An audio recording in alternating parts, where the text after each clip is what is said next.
Hello बच्चों, आज हम लोग बाबू सॉल्यूशन चैप्टर का मोल फ्रैक्शन डिस्कस करने वाले हैं। अब तक हम लोगों ने क्लासिफिकेशन, उसके सॉल्यूशन क्या होता है, सॉल्वेंट क्या होता है, वो अपन देख चुके हैं। और उसके बाद हम लोग mass percentage, volume percentage, mass volume percentage कर चुके हैं।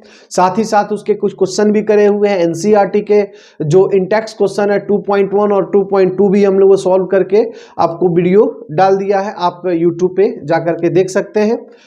केमिकल नगरी ये में मिल जाएगा आपको, उसमें प्लेलिस्ट जब ढूंढिएगा तो इंटेक्स क्वेश्चन का आपको वहां से मिल जाएगा क्वेश्चन सॉल्व करा हुआ। ठीक है, चलिए बाबू, तो आज स्टार्ट करते हैं हम लोग मोल फ्रैक्शन। तो ये रहा आप लोग का केमिकल नगरी और हम आपके अनूप सर। स्टार्ट करते हैं कौन सा, मोल फ्रैक्शन। तो क्या है मोल फ्रैक्शन भैया?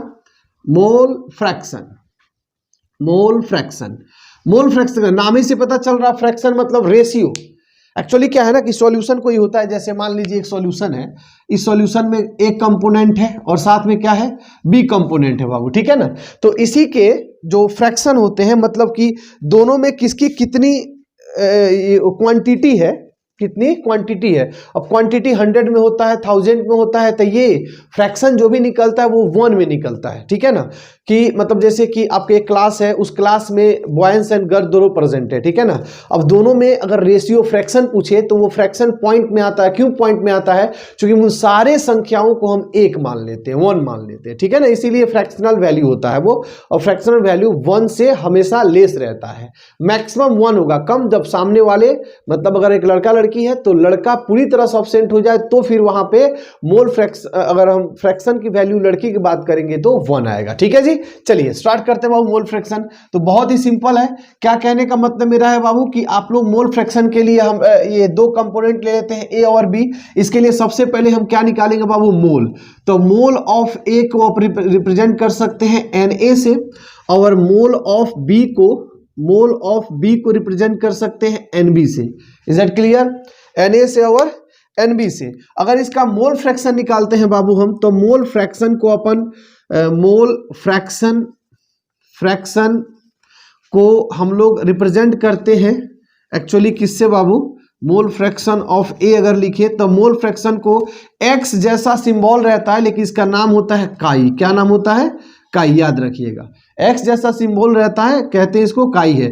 तो mole fraction of A equal to formula होता है mole of A by total mole. तो A plus B, mole of A plus mole of B, ये हो गया किसका, मोल फ्रैक्शन ऑफ बी का। उसी तरह से अगर निकाला जाए तो mole fraction of, mole fraction of B equal to हो जाएगा X B equal to N B by N A plus N B. बाबू ये एक्स जैसा होता है बट एक्स नहीं होता है, इसको हम बोलते हैं काई बोलते हैं। ठीक है जी, तो X A sorry N A plus N B equal to mole fraction of B हो जाता है। क्लियर है जी।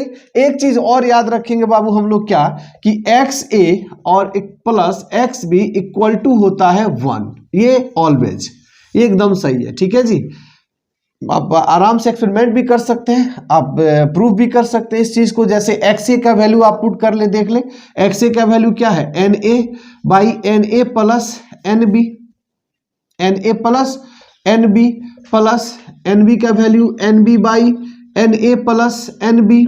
क्लियर है जी। अब इसका दोनों का एलसीएम अगर निकालते हैं हम तो आता है कितना भैया, N A plus N B आ जाएगा। ये से खत्म, तो N A plus N B हो गया। देखो तो ये टोटल कट के 1 हो जा रहा, नहीं हो रहा है, तो इसीलिए X A plus X B equal to होता है आपका 1 होता है। एक्स ए कह रहे हैं बाबू, है ये chi, chi A plus chi B equal to 1 हो जाता है। तो ये रहा आपका मोल फ्रैक्शन। इसमें आपको थोड़ी सी दिक्कत होगी कि सर ये मोल थोड़ा बता दे, तो हम आपको मोल बता देते हैं।